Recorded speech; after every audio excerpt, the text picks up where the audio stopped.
I'm Whitney. I'm Mindy. And I'm Deb. We're three best friends who love nerdy things. Well, some people think we're nerdy, but we think we're pretty awesome. This is our nerdiest thing.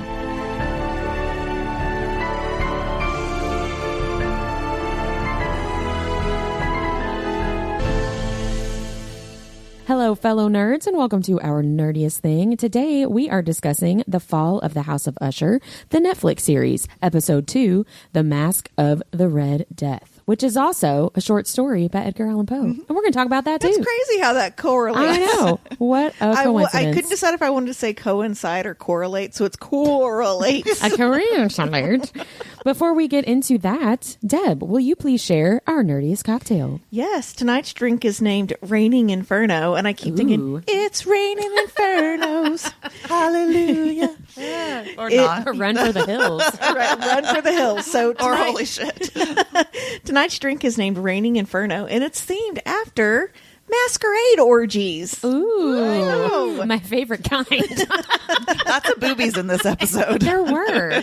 This drink pairs well with skull masks, elitist people making horrible decisions, and hitting on your brother's wife. Yeah, that was a little... I didn't like it. Yeah, and it may cause you to experience a horrifically slow death with a bunch of other rich people. Yeah, that was a really big bummer. Yeah. I'd like to say that the deaths are going to get less horrific, but I'm not real sure they do. I don't think they do. Yeah. Well, that's great.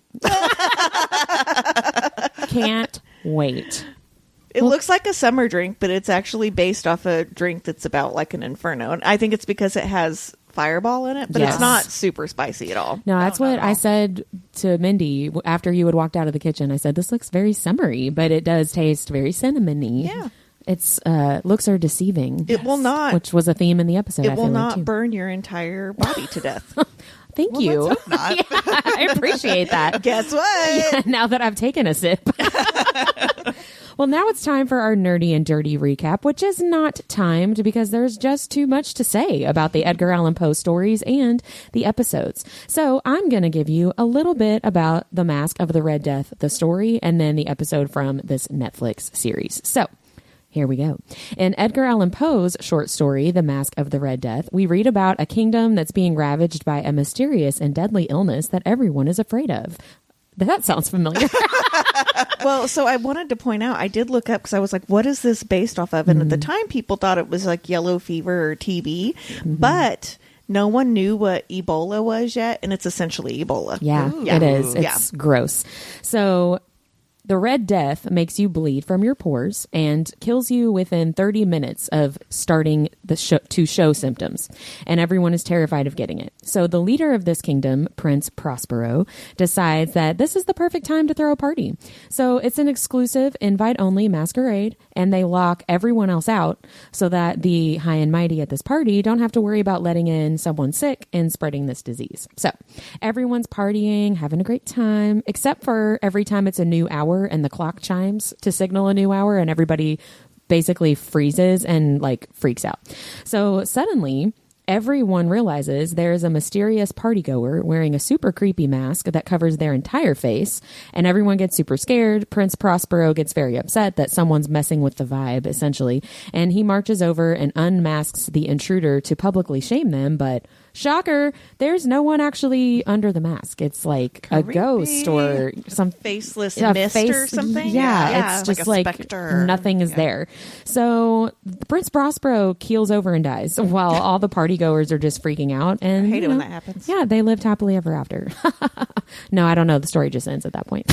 Prince Prospero dies and everybody freaks out. I think you're and that's supposed to assume that he like essentially infects everybody. Yes, Yeah, I and they think all die. that's the vibe of the story. Yeah.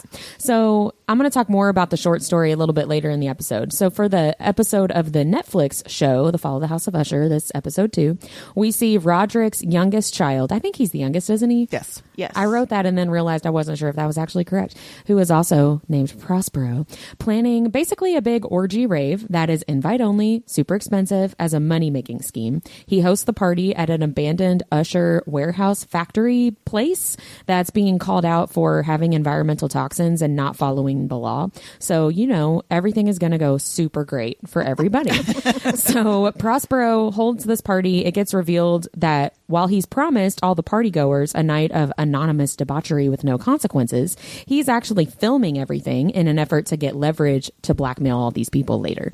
So the blackmail videos are his actual plan for making money. The charge to get into the party is just like the cover so that nobody suspects anything, I guess. And so he has even gotten his sister-in-law to come to the party to be able to film her and screw over his oldest brother with blackmailing him with that. But he also wants to fuck her. Yeah, that was definitely. I am not like that at all.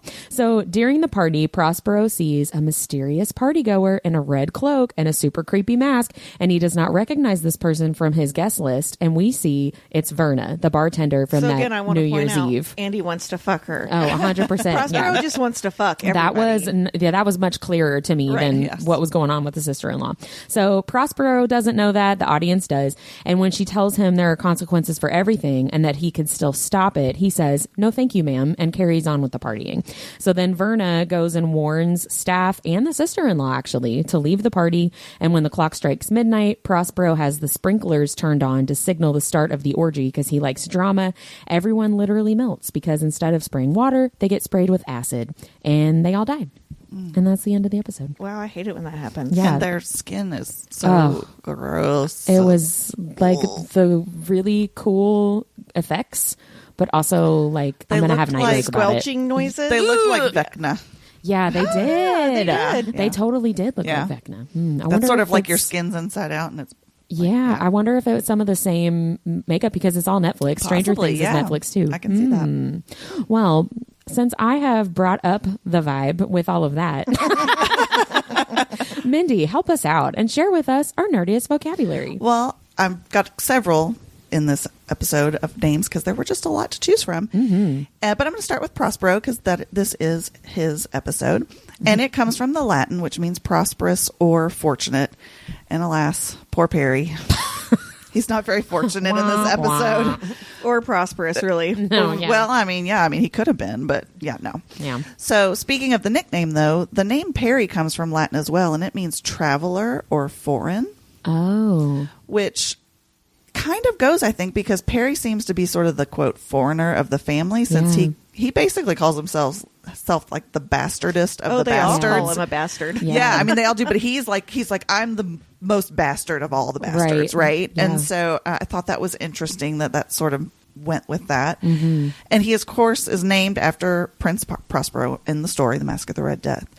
And then, in addition, the nickname Perry is also another reference to Poe himself. Apparently, in 1827, when Poe enlisted in the U.S. Army, he used the name Edgar A. Perry. Oh. So, thought that was a cute little tie-in. I mean, I don't know if it's cute, but whatever. So the next name, I love this tie-in. So Fortunato, that's the name of the pharmaceutical company. And it's named for a character actually in the Poe short story, The Cask of Amontillado, which is probably my favorite Poe story ever. Yeah. And get this. In that story, Fortunato is dressed as a jester to go to this carnival. So there's a little bit of a tie-in there. So that jester, I don't know, maybe that represented like guilt about the company. I don't know. We'll see. And I don't want to give away too much. No spoilers. There is a bigger tie-in to this story that is revealed later in the series, but I am not going to tell you. You have to watch. I wonder what it is. Then next we have Rufus Griswold. He is the head honcho at Fortunato that Roderick does his pitch to. And then he, of course, is named after Edgar's real-life adversary, who we talked about last week in the first episode. Who wrote the petty... He was like, Yeah. Like, he's like, Edgar Allan Poe died. Nobody cares. The end. Yeah. And finally, in this episode, we meet Roderick's first wife, and her name is Annabelle. And Annabelle means favored grace or beautiful. It's my daughter's name. And of course, she's named for the poem. It's about to get dark. I know. I know. She is not named after Edgar Allan Poe's Annabelle. Let's just say that. Well, and yes, so the poem, Annabelle Lee, not a uplifting poem. No, it's a big bummer, just like all of his stuff. Spoiler alert, Annabelle Lee dies in the poem, so it's not looking great for Roderick's first wife. Right. I talk a little bit more about Annabelle Lee in a little bit. Okay. Well, and also she's not his wife in the current. Like we already know she's gone. Well, you know what I mean? She's not in the picture anymore somehow, right? So we'll see. Something bad has happened to her. I mean, something bad seems to be happening to pretty much everybody. In this. Yeah. I wouldn't want to be like in that family. No, absolutely not. Yeah, no, thank you. I have actually one that I want to add because this is the first. I don't know. Maybe they did bring it up in the first episode, but it's the first time we actually see Ligodone in the show. Drug. Right, Ligodone, the drug, which he takes to Rufus Griswold to say, like, hey, we need to make this. This is how we're going to make our millions, right? So everything in these shows that Mike Flanagan does has a meaning. So I really wanted to find out if Ligodone was an actual drug, like, what's it mean? And so I did look up lig is a prefix, which means to tie or bind. And then done is the suffix of which means able. So essentially this drug means able to tie or bind, which is a great name for the drug since it's being coined as one of the most addictive drugs on the market and is compared to oxycodone. Yeah. So it means able to tie or bind. Interesting. And it's described as that in the show. It's not an actual drug. No, it's not an actual drug, but I wanted to see if they made it mean something else. Which you know they did. I mean, yeah. Our boy Mike, he's always Good working on Mike. something. Yep. Well, very excellent, guys. We learned so much during that vocabulary segment today. Thank you. Let's talk maybe uplifting a little bit. Maybe not, but it'll be our favorite moments or favorite twist. What'd you guys say for this episode? Well, mine is still about the Ligodone, so I'll go. Finding out that Roderick initially wanted to get Ligodone on the market because his mom was in chronic pain was actually really sweet. Yeah, right? Sweet. That was super touching. Wholesome. I feel like there's so much about him that's likable when we look back at his life. But as I pointed out in the last episode, the main story of the fall of the House of Usher is that having massive wealth is equivalent to making a deal with the devil. So we know he was this different person before money that cared about his mother and cared about people's feelings, and he had this other wife that he like actually really loved. And he is really one of the only characters that you feel bad for. Right? That seems to have any kind of redemption. Right. Or has any likable traits at all. Right. Yeah. That's very true. Yeah, because Madeline in that scene, she's a rough. biatch. She really is. I mean, she was really you really see that the edge difference and how she's definitely she wears the pants in that relationship. And their incestuous relationship. Yeah, it's really weird. I'm like, does she live with them? Like, what is going on here? I don't know. Well, she said in that scene that this was like the longest amount of time that she had spent with Roderick's wife. Yeah. So I feel like she hasn't been around at all, and now she's back for some reason. Yeah. Although maybe she left because Roderick got married. That's what I feel like happened. She got jealous. She was, maybe. She wasn't the center of attention. I talk a little bit more about her jealousy later, too. Ooh, look at us. We're all on the same wavelength. I almost put my nerdiest thing of the week writing down like 20 things that could be deep dives. I know there's a lot in these episodes to do deep There's a lot on. of like really small scenes that are like meant to entice you. Yeah. Of like people that you're like, well, they haven't been in here that very long. Yeah, like what's their deal? Yeah. Mm-hmm. Mindy, what was your favorite moment? Mine was the very end when Verna covers Prospero's face with her mask and like laments his beauty. Ugh, such a creepy moment. It was just so well done. Yeah. After all that, like, ugh. Well, and she even says to him when they're in the bedroom, she says something like, "Your flesh is so soft and beautiful." Yeah.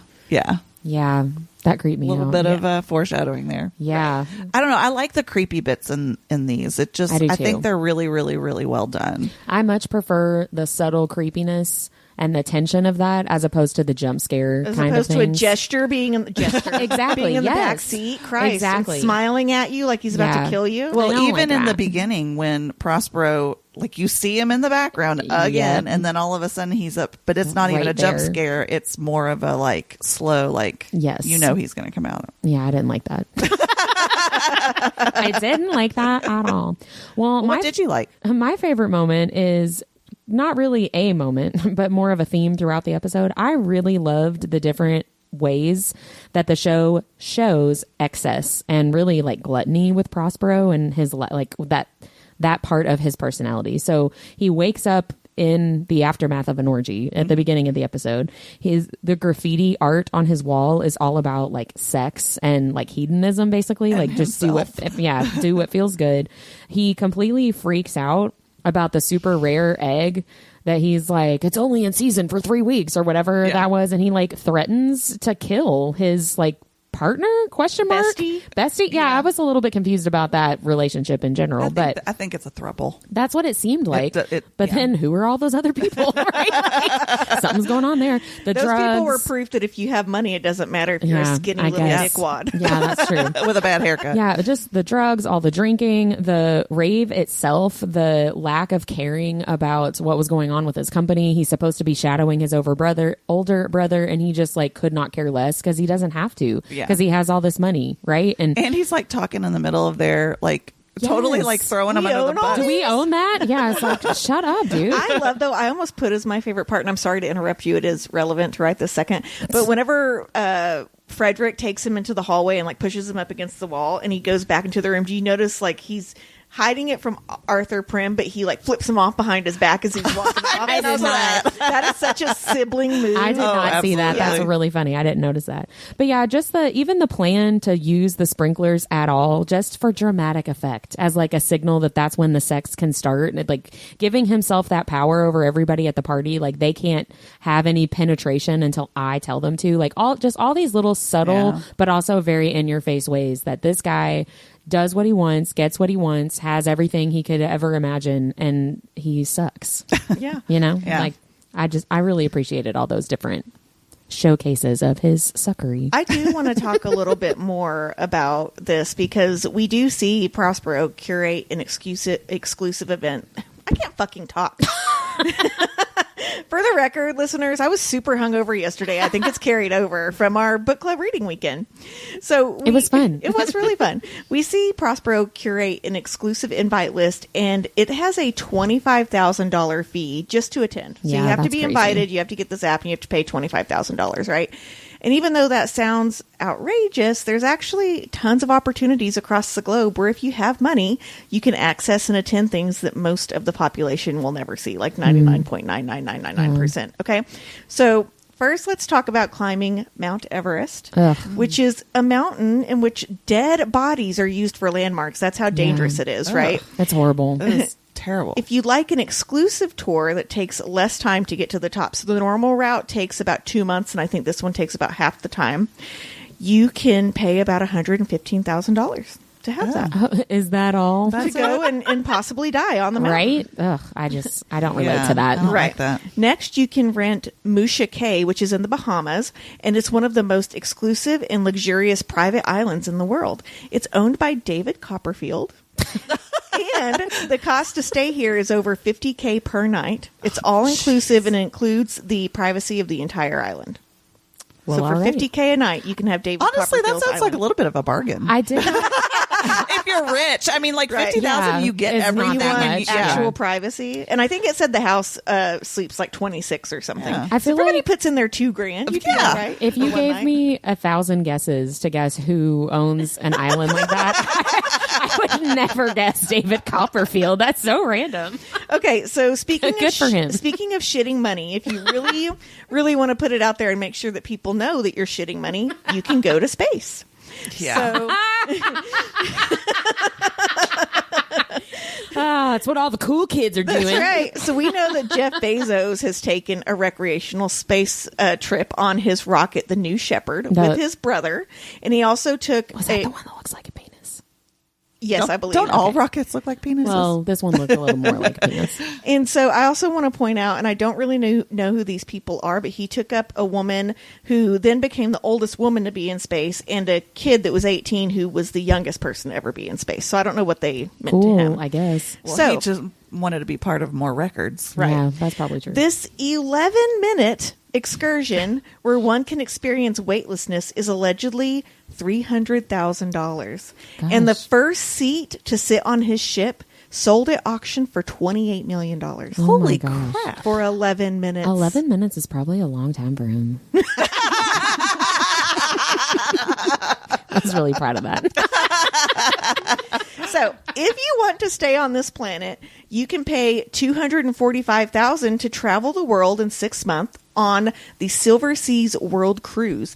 This trip takes you to 32 countries, all the continents, and through every ocean on Earth. And that sounds way more fun than 11 minutes 11 in space. minutes. Yes. And you can save $55,000.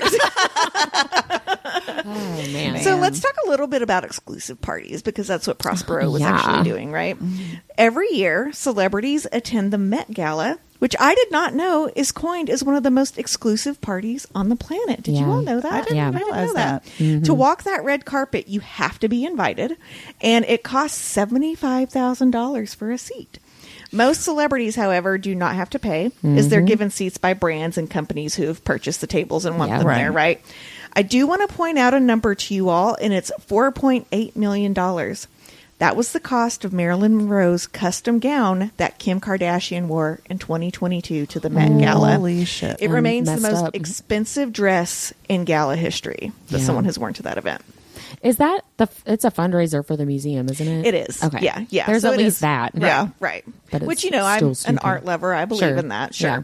So while this next party isn't necessarily exclusive, this and a festival named Glastonbury in the UK are known to be the parties where rules do not exist, much like our friend Prospero's. So I'm talking about Burning Man, which is Oh, here yeah. in the US outside of Las Vegas. I didn't know much about Burning Man. I just thought you went, it was like an art festival and kind of Woodstocky. But from what I've read, some shit goes down. Yeah. So in terms of cost, it's actually not that bad. One can attend Burning Man for a reasonable $2,000 to $10,000, right? If it's a once in a lifetime experience, that's Yeah. your vacation, whatever. But this event isn't just for those that want to camp out in the desert and have a good time. Some of the wealthiest people in the States have also joined the party, with one person reportedly spending $1 million on a custom-made camper van for Burning Man. Oh my gosh. Right. So if this sounds fun and affordable for you, there are a few things.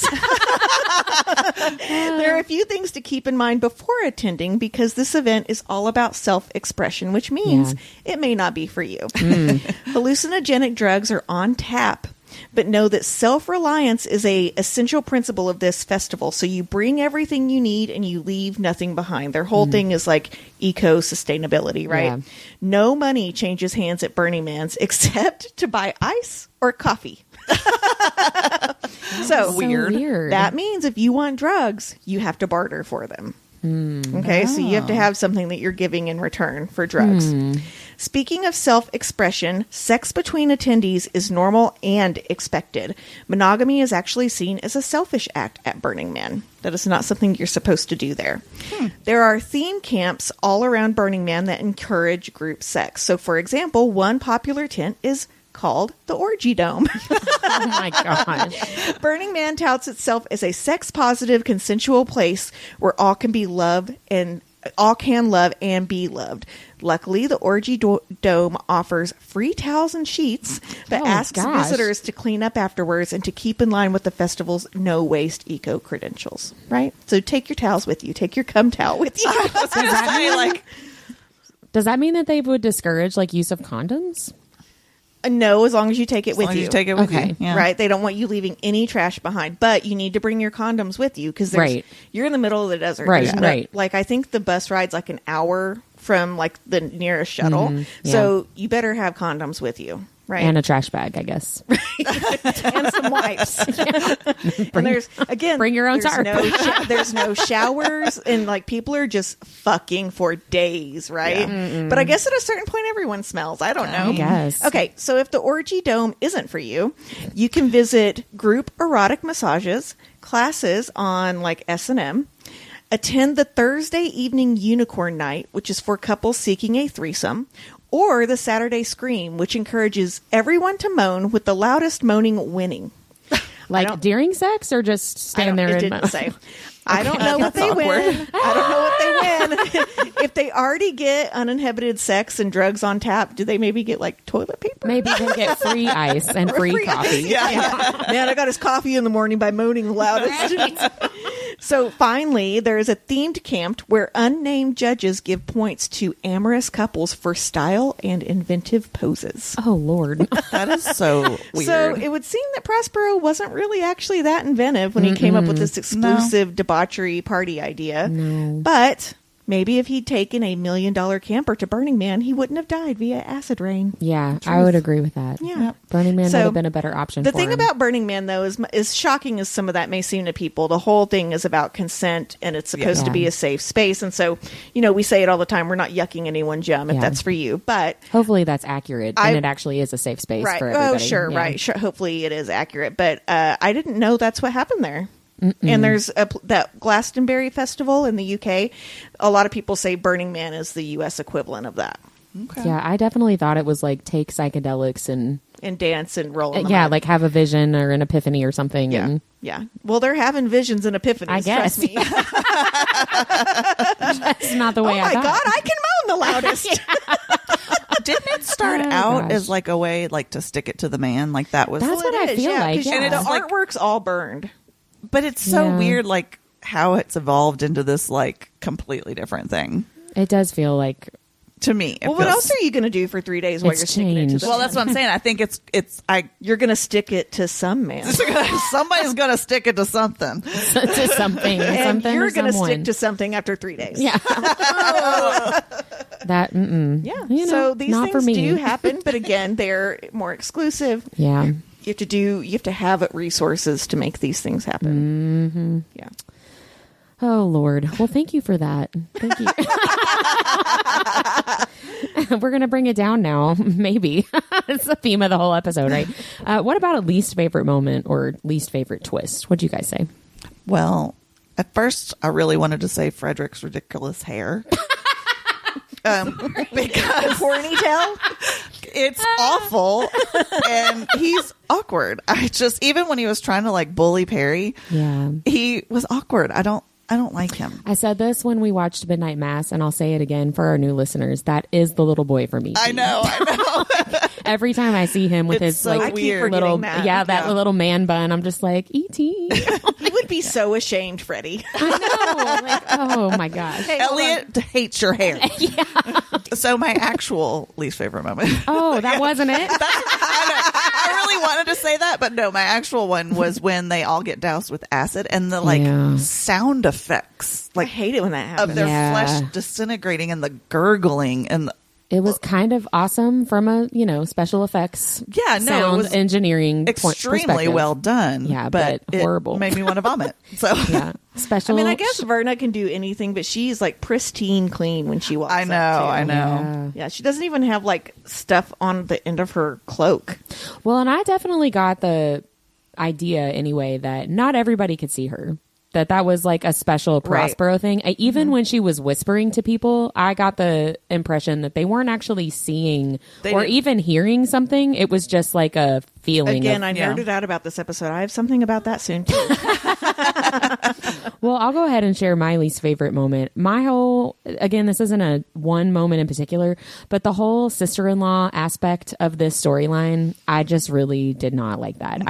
I knew, or at least I felt, that Prospero was not actually interested in the sister-in-law, but I wasn't sure like what he was really doing until the reveal of filming the whole party and him saying like, I'm going to stick it to my brother. This is how I'm going to like get control over him. And then it was just like, okay, hitting on your sister-in-law to me is beyond the pale. And then hitting on your sister-in-law so that you can blackmail your brother just makes it even worse. Also, like, he was talking to her very loudly at their door. How do we not know Freddie wasn't like coming down the hall? I kind of was waiting for the husband to like walk around the corner after Prospero left or something, and I thought that there was going to be some kind of plot twist with the brother crashing the party or something like that. He too dumb.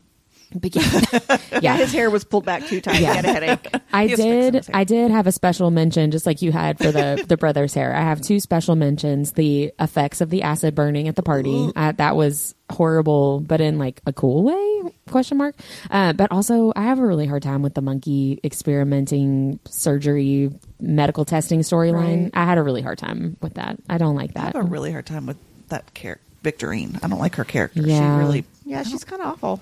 Yeah. So there's that. Well, even though in my deep dive a minute ago I talked about sex being like free will and all that shit, I will say the manipulation of sex is a tool in making sex seem dirty in this episode really got to me. Yeah. You know, I'm not normally skeeved out about sex in any format, but Tamerlane masturbates while her husband and an escort are having a romantic dinner together, and then Camille is having sex with her assistants. And while there's nothing wrong with either of these scenarios, there is some implied coercion on both sides, which makes it very, very, very uncomfortable. Yeah. And I am correct in assuming that the person that Tammy and her husband have coming over is pretending to be Tammy. Yes. Right? Yes. Okay. Yes. That's why I was like, is Again, this what's if happening? you have money, you can do anything whatever you want. Yeah. Yes. Yeah. And I if it didn't was like all that I either. love watching us be romantic together, and like, because it is consensual, but you can tell he does not want to do it. Yeah, He's was not totally weird. on board. Yeah, Right. He was weird. Like his vibe He seemed just real wants. off. He wants just to- wants her. He wants to make her happy though too, Yeah. and so that's why he goes along with it. Yeah, I definitely did not like the PR threesome thing. Just like she is their boss, and that there's always And they don't really have a choice. like I know. that imbalance of power and that, like you said, implied coercion, and I don't like that. I do have I'm sure there will be more. I do have a fun tidbit about Toby. That one of the Toby. one of those underlings that she has. So if you notice in this, and she'll do it throughout, she talks to him. She's like, Toby, damn it, whatever. Like she's always saying that. And this is actually a reference to a kind of obscure character in one of Poe's more obscure works. Never Bet the Devil Your Head. Oh, The full name of the character is actually Toby Dammit. That's hilarious. It's funny, but I've never read this great. story, but I've never even heard of it. In the story, Toby is a very ambitious character and is full of like false bravado, and he also loves dares, and so he'll make hypothetical bets with the devil. And so this one time he bets the devil he can jump a bridge turnstile, which sounds like a really stupid dare. Like, I don't know. Like, okay, he bets the devil, if I can't do it, you can have my head. I'm like, it's a rookie mistake, Toby. okay. And so, of course, he loses. Like, he doesn't do it. He dies because, I mean, who lives with their head on? And then the narrator... Thank you for that explanation, Mindy. Right? And he dies because he doesn't have a head. obviously.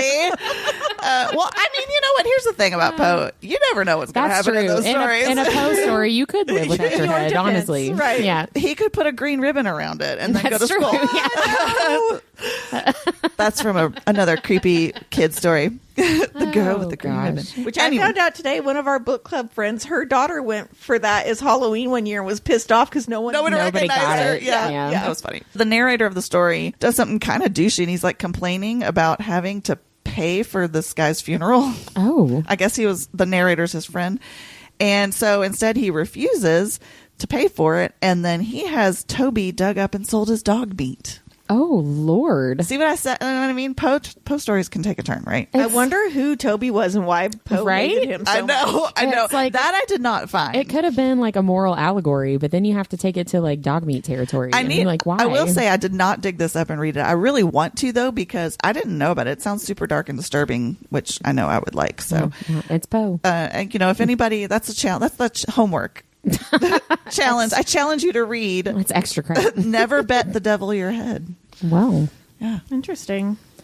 that leads us right into our biggest revelation, which maybe that was your biggest revelation. It was a pretty big revelation. That's a fun little tie-in. Well, I can go first for my biggest revelation. And mine really is that Verna is not necessarily the big bad villain that I thought she was going to be, because meeting her in the first episode and knowing that, or I guess not knowing, assuming that that's who Roderick is seeing at the funeral in the very beginning of the first episode, and that, she's showing up and Prospero dies. I kind of expected her to be a devil-like character that's like, he, I can't wait till you guys stupid idiots are, making your bad decisions and I get to collect all of your souls.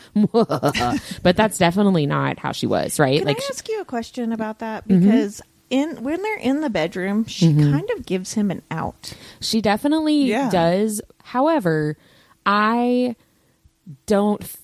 personally did not feel like it was clear what she was doing, and maybe that's just me as a viewer not understanding fully what's going on. Well, sure, too, and because I've watched this, like, I know, like, he can't have an out. Right. Like, according to the rest of the story, he isn't allowed to have one. Yeah. So why did she give him that if he's not allowed to have an out? Maybe because she just knows he's not going to take it. Yeah, maybe. Yeah, because I definitely felt like she was saying, you could stop this. But then at the same time, if I were him, I would have been like, I'm not stopping my party. But like, stop what? Like, what do you even mean? Right? Like, also, are you talking about this flirtation between the two of us? Or, you know? Did you notice, too, that she stops and stares at Frederick's wife? Mm-hmm. And I think it's because she, like, in her grand scheme of things, like, the wife is not supposed to be there. Right. Well, she does tell the wife She tells her to leave. Right. Yeah, well, and that at the end of the episode, I was like, did she leave? And I mean, I'm sure we'll find out. But I'm assuming that she did, or else we would have gotten, I think, a close-up of like, oh, there's the sister-in-law. She's acid, too. Like, I think she definitely left her. She's acid, too. I think it would have been much more clear that she died if she had actually died.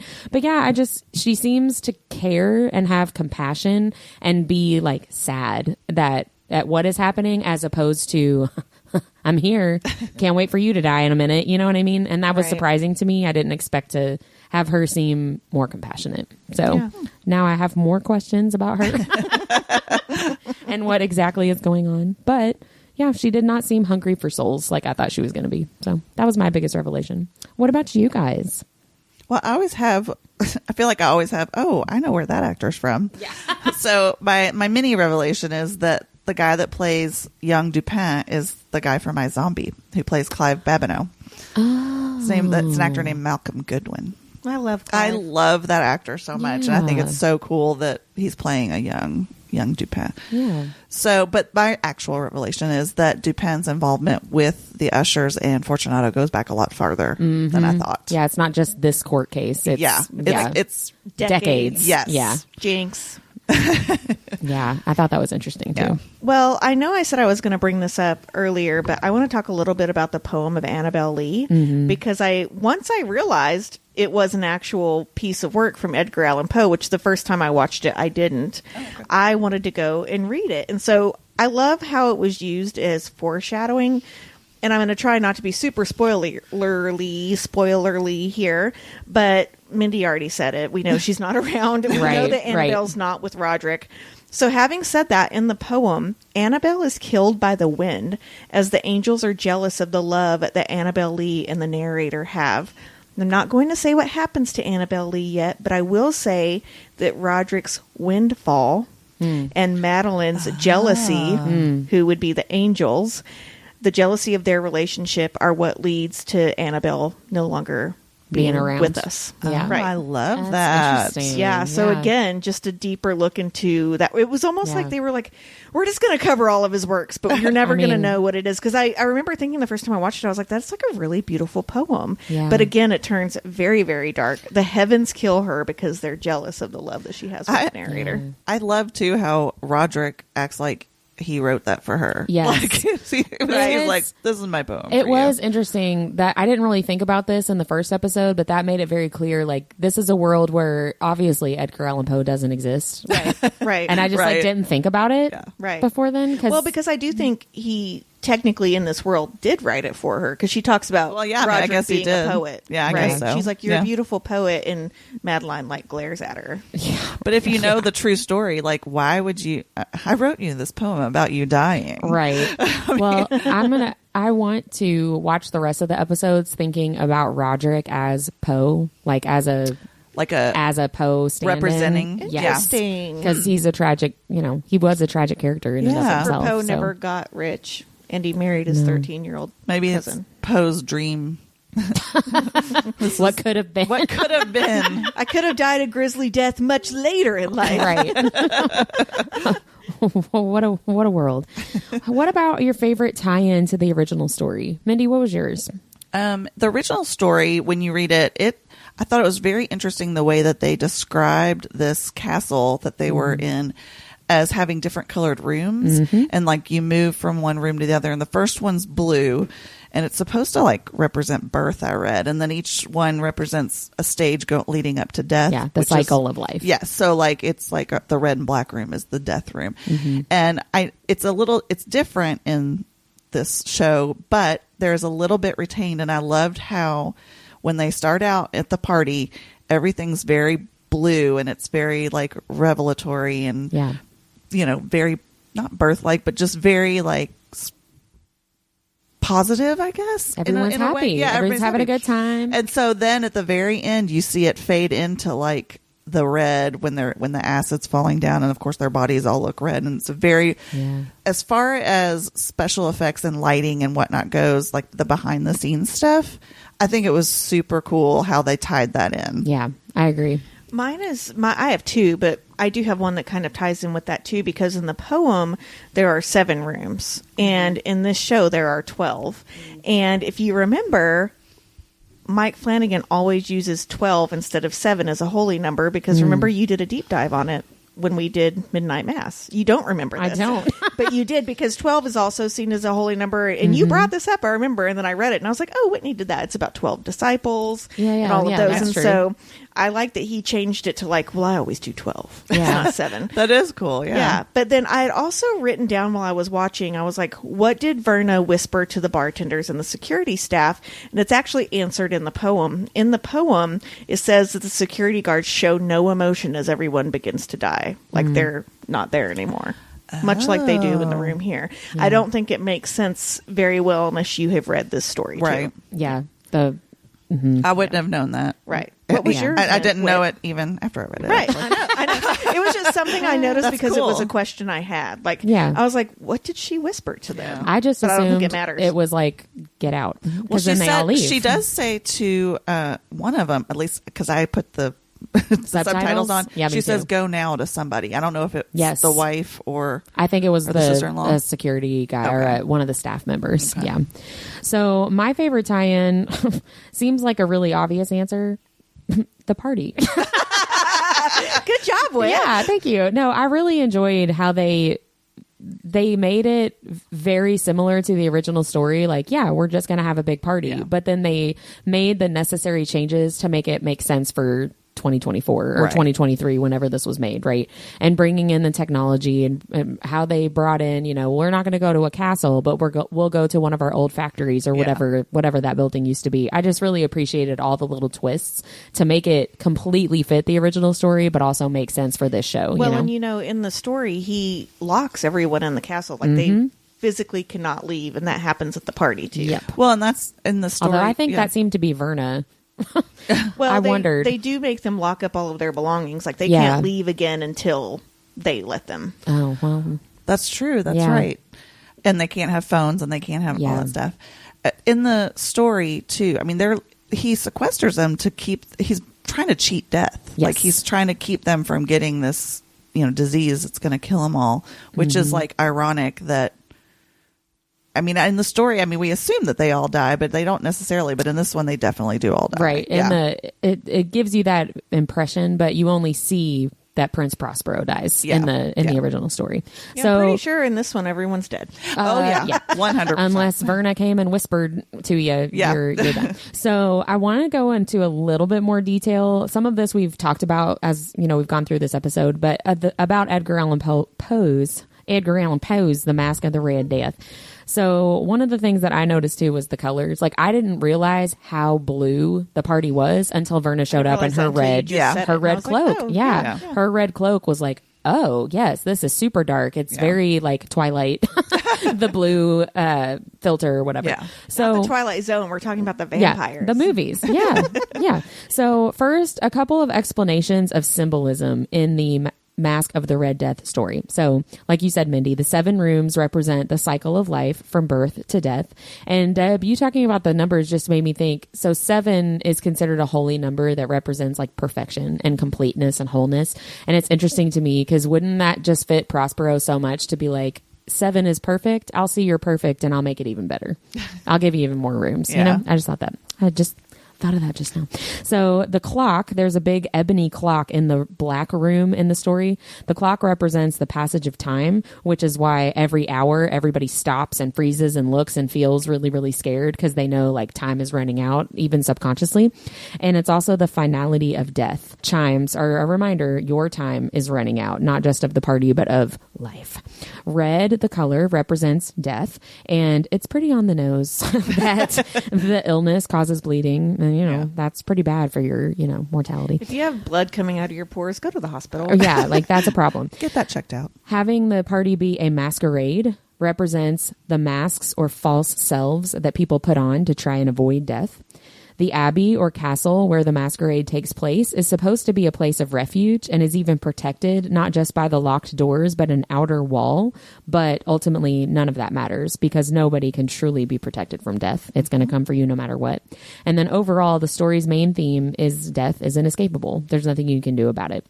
So there are a ton of parallels between this story and the episode. A lot of these we've already mentioned. Obviously, Prospero being in charge, that's a big one. Throwing the exclusive party, the mysterious party goer, Prospero dying in the end.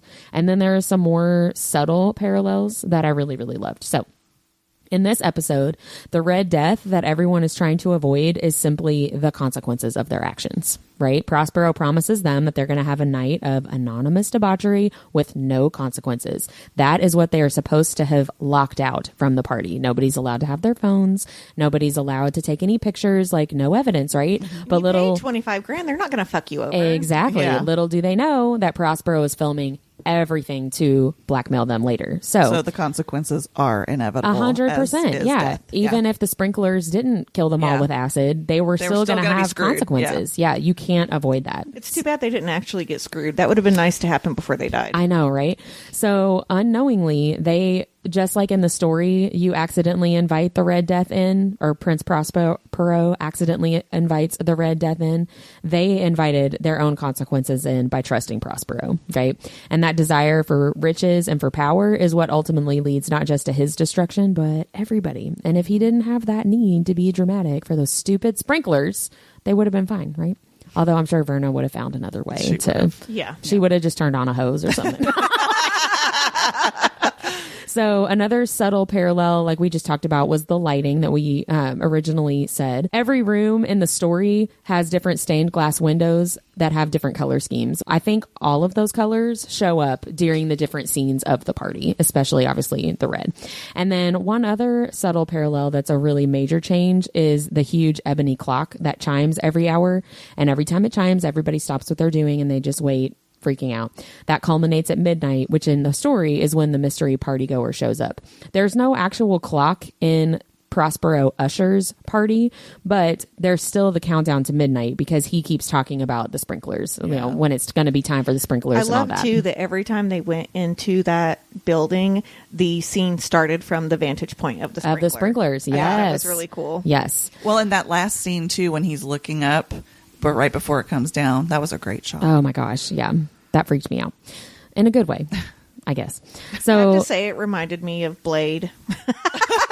That's how nerdy I am. There's the part with Steven Dorff at the end when he's trying to get like that blood sacrifice and he looks up and the first drop of blood goes on his face. Well, if you think that's nerdy, it made me think of the Shawshank Redemption.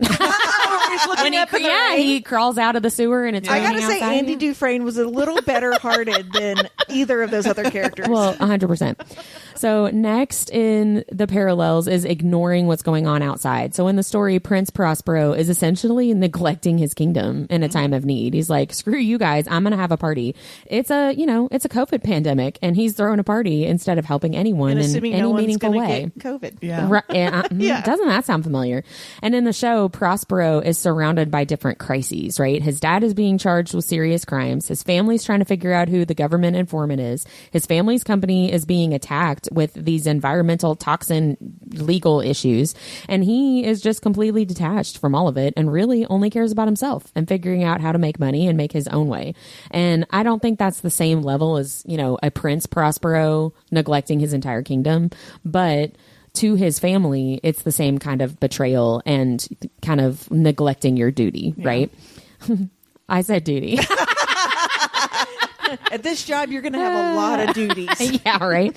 So last but not least, we do have the death at the end, and not just Prince Prospero, but the entire party in this episode. Everybody suffers the consequences of Prospero's choices and their own choice to attend this party with the promise of no consequence, where in the story, it's just Prospero. So I think that this change in the episode is related to the magnitude of the Usher family as a whole.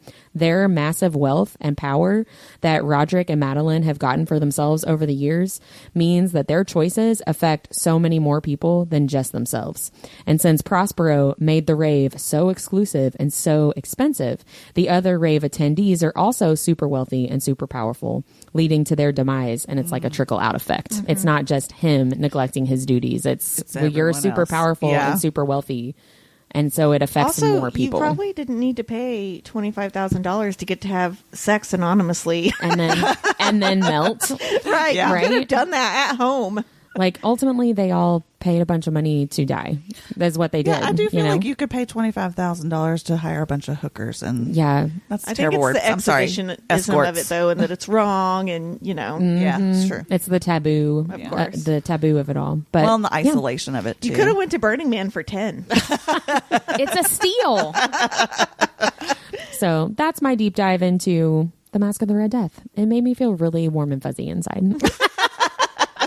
That brings us to our episode MVP. Who did you guys choose? I'm curious. I am too. I'm curious. Who's yours, Deb? Mine is actually 9 Inch Nails. So here's why, though. I loved the closer edit that was playing during the acid shower. Yeah. This song addresses themes such as self-hatred and obsession, but its sexually aggressive chorus actually led to widespread misinterpretation of the song in the 90s as a anthem of lust. Now, having said that, the Book of Enoch, which some say was supposedly used by Jesus, has been translated to say that the closest you'll ever be to God is when you have an orgasm. Oh. So even though in that song, even though Trent Reznor is like, it's not about sex, and he's like, you bring me closer to God. But I also love that song. It defined like my high school career, right? Not the sex in it, but it was just like all the angry little goths just loved 9 Inch Nails. But I thought that the edit of it was just really, really cool. Scene. On the same lines, I loved the edit of Chris Isaac's Wicked Game as well. Yeah. I thought all that music in there was perfect. Yeah. Just really, really good. That's cool. I recognized that song, but I didn't put that together. That's really cool. Nice. Noise. My MVP was Verna. Mine too. I mean, she's the one running the show, right? Yeah. Like, clearly, she's the one putting it all in motion. Yeah. Yeah, I really picked Verna just because the actress, what's her name? Carla something? I can't remember. Gugino. Sure. Thank you. Bless you. Yeah. No, when she's on, she was only in a few minutes of this episode. She was only in a few minutes of the first episode, but every time she's on screen, like, I just cannot stop watching her. She does such a good job. And I felt like in that scene with Prospero in that room, like, she was creepy and also sultry and also scary and kind of intimidating, but also and her seemed ass sad. Looked amazing. I mean, I was like, well, it is soft lighting. But yeah, she just does such a great job. Yeah. Even when she's not on the screen for very long, she makes a really big impact. She does. So I thought she was great. What about favorite secondary character? Mine was Napoleon Usher, and for 2 reasons. Oh, that was a cute little Number interaction. 1 for this quote.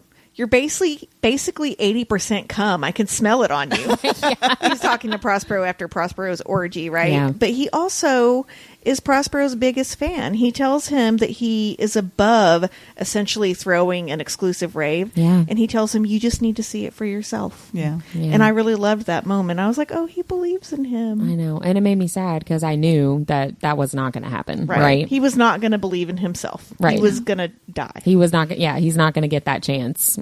It's too late. That was a great moment. I think that Prospero would always be a kid, no matter how old he had lived to be. Yeah, that's probably true. What about you all? Mine was Arthur Pym.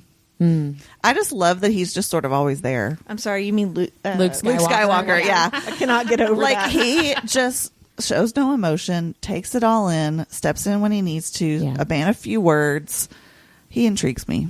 Yeah, he hasn't done or said much, but I'm still like kind of scared of him.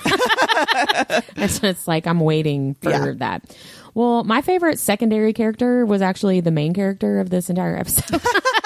Prospero as a character, I really hate, but I thought that the actor did a really great job of being all the different things that Prospero had to be.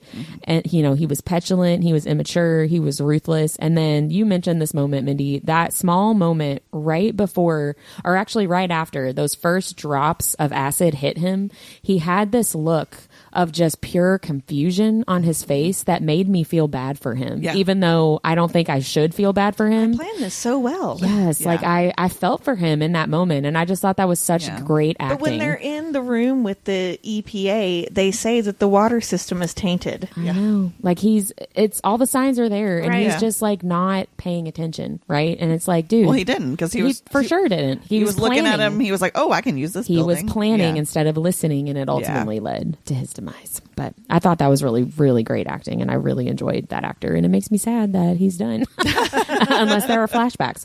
So that brings us to questions. Oh, questions. Questions. Why is Freddy afraid of elevators? Oh yeah, that was a weird throw. It would seem like a throwaway and comment. Having seen this, I don't remember how Freddy I don't either. fights it, but I'm like, that was such a weird thing to say, and how like the staff make fun of him because he's so sweaty from going up the stairs. It made me assume that like he's going to die in the elevator or something, but I don't know. I thought that was a strange. I don't know if that's foreshadowing or if it's just a characterization thing of how fucking like off kilter he is. You can be. I mean, here that's a relevant fear, right? I mean, for real, right? Yeah. What was that? Your only question? Was it. My other one was about Verna giving Prospero the out. Oh yeah, what that was about. Mindy, what questions do you have? I want to know what the fuck is up with the weird voyeur vibe of Tamerlane. Like, I want to know where that comes from. Like, what's going on there? What is going on with that whole situation? Who or what actually is Verna?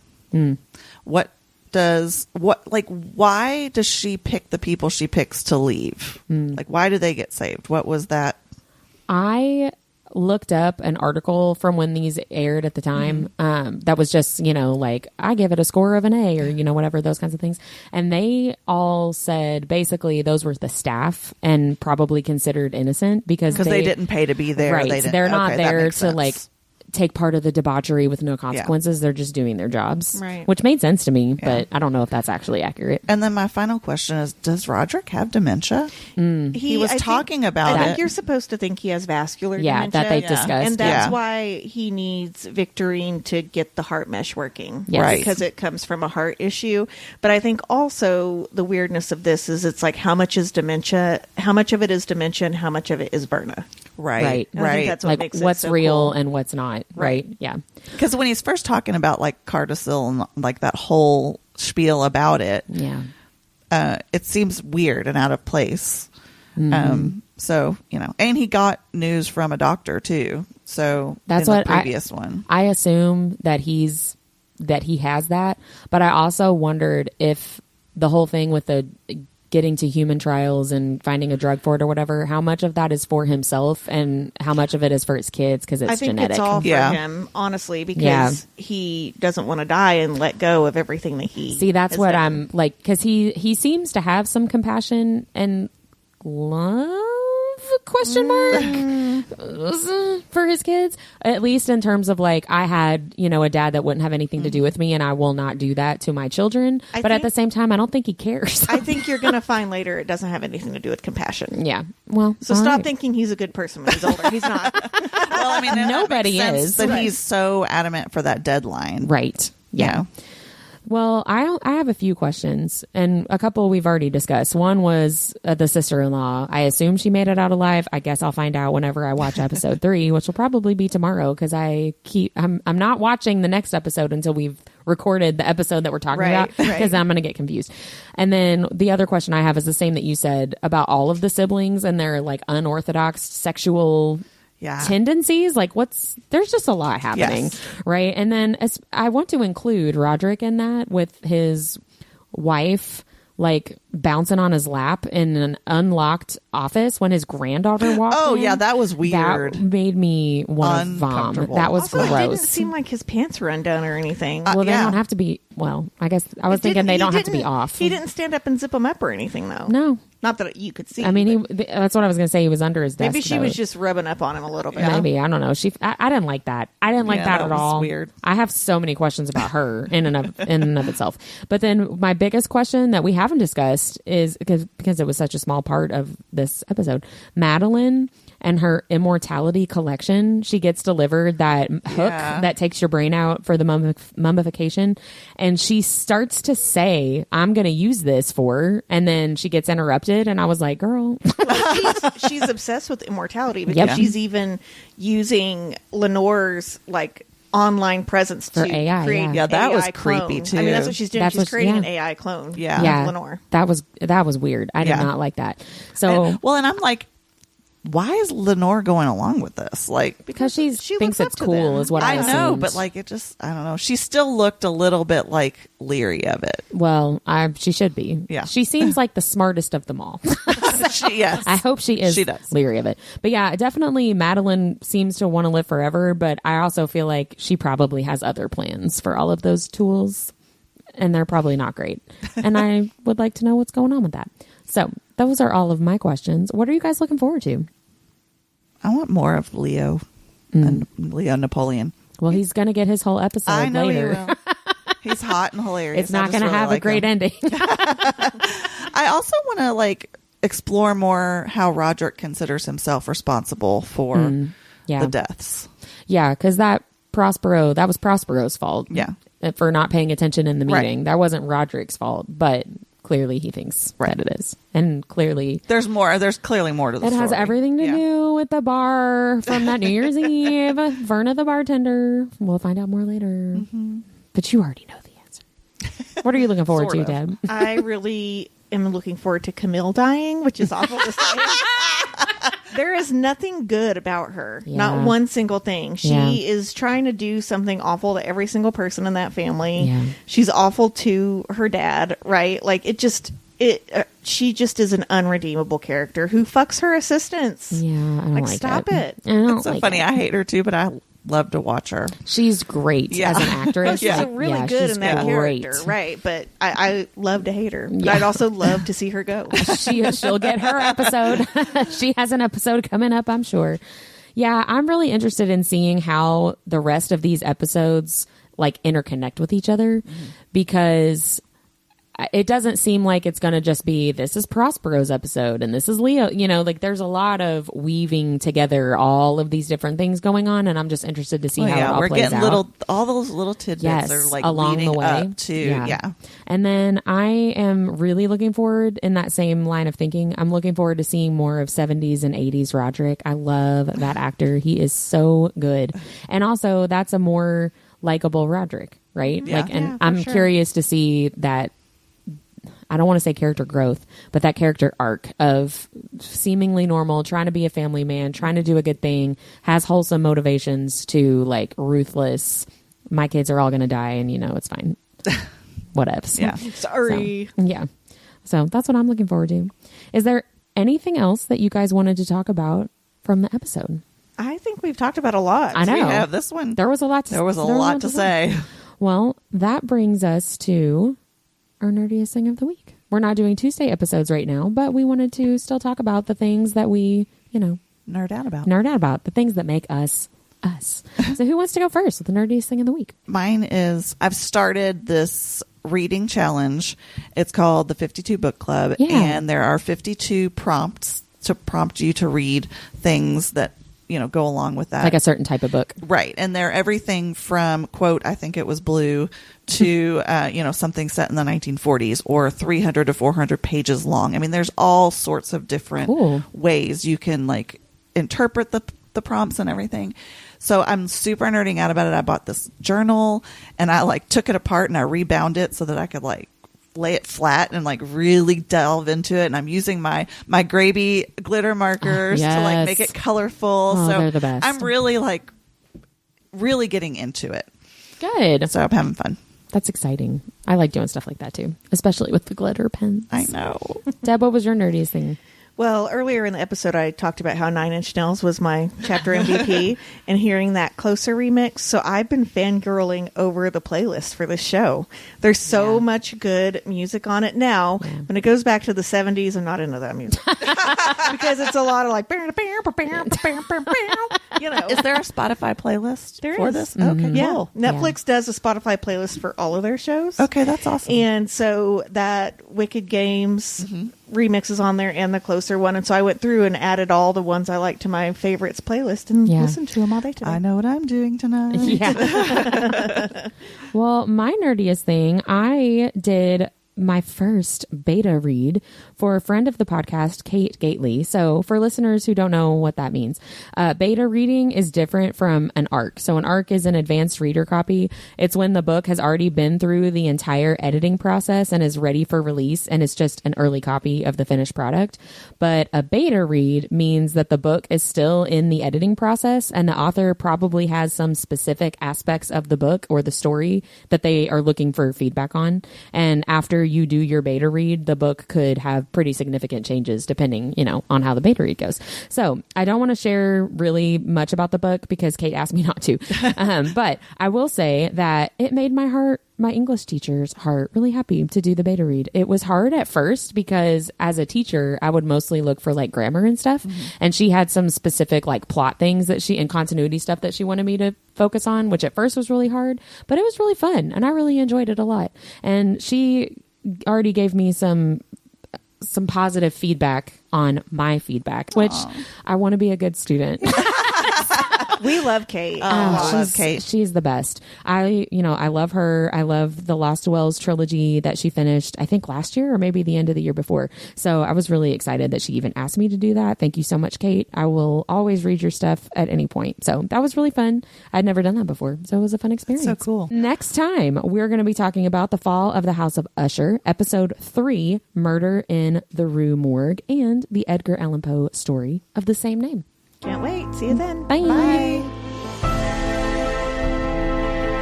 Like what you heard in this episode? Follow Our Nerdiest Thing on Instagram at instagram.com/Our Nerdiest Thing or Facebook at facebook.com/Our Nerdiest Thing. We love hearing from fellow nerds. Email us at ournerdiestthing@gmail.com.